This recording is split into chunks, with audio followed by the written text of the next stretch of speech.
Hey everybody, Nick here, and today I got a disassembly and maintenance video for you on this little guy right here. This is the CRKT Cinco. That's right, the Cinco. Unfortunately, I appear to have missed the Uno, the Dos, the Tres, the Cuatro, but hopefully the Cinco is still going to be good, right? Okay, so how do we take this guy apart? Looks like, so okay, I mean, obviously, there are only two areas where the two scales attach, and that's this guy back here and then this guy. It looks like my pocket clip screws are the same screws that keep everything together, and they just go through, and then presumably I'm also going to pull out the pivot, which, if they're smart, threads from the back side, so hopefully we're going to be able to pull this guy apart without too much trouble. Yeah, this is unfortunately T6. Yeah, is it coming apart? Yes, it is. Little tiny pivot on this guy. I don't know that I need to remove these two, or these two for that matter. I think these are just holding in the inlay, which is fine. Let's go ahead and get that out of there. And get that out of there. And if you're curious, by the way, about any of the tools I'm using during this knife is disassembling itself in my hand. Let me finish the tool plug in a second. My goal right now is just to get it down on the floor without any trouble. There's an argument to be made that anytime you do this, you should be, taping the edge and whatnot. I'm dumb, so I don't, but you should be smarter than me. I really hope you're smarter than me. Anyways, I digress. Yeah, what we've got here is... oh, and by the way, were those... If those are standoffs, they're shouldered and fixed in place, which, okay, no argument there. Internal construction of this is, frankly, super boring. It's just a piece of steel with some G10 on there. I don't say that as a bad thing. A little bit of lock bar relief cuttitude down here. Ceramic detent ball. No problems. Just nothing too fascinating, right?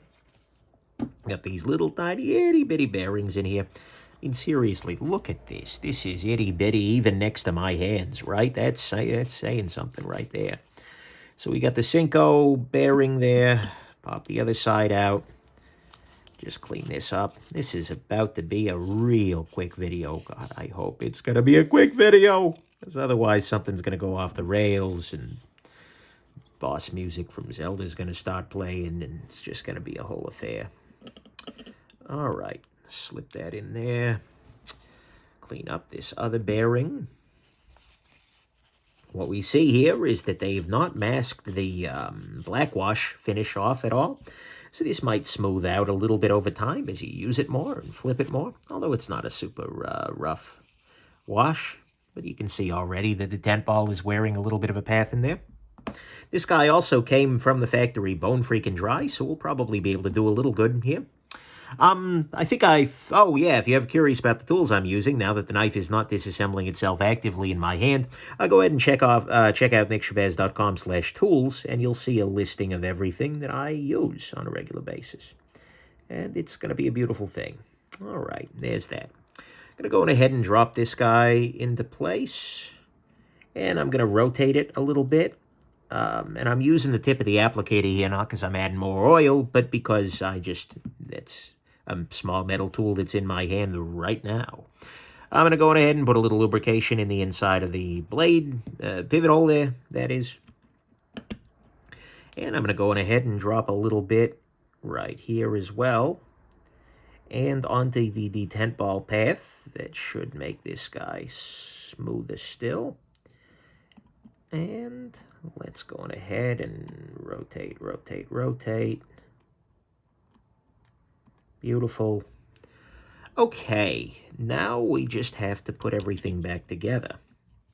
Stop pin is in place. That's nice. So I just need to get those two screws through. Get the clip in place, and I need to get the pivot in.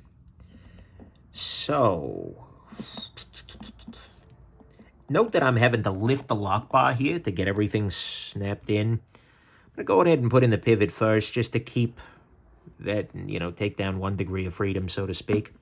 I appreciate that the back spacer is fixed in place. That's nice.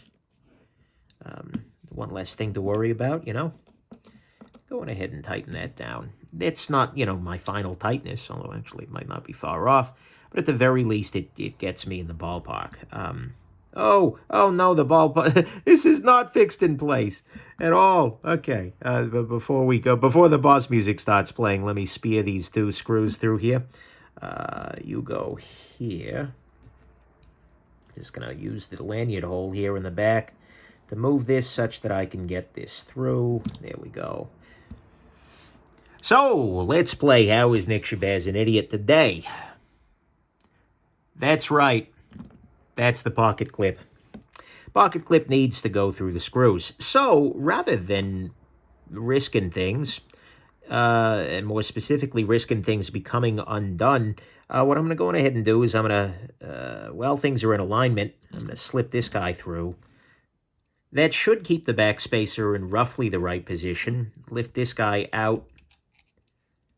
Put that through. Okay, that actually turned out to be non-tragic, which is, frankly, about the best thing one can ask of 2021, right? Like, non-tragic, please. All right. Let's go on ahead, tighten these guys down all the way. How's my pivot tension? Feels pretty good. There is no play. Action is solid.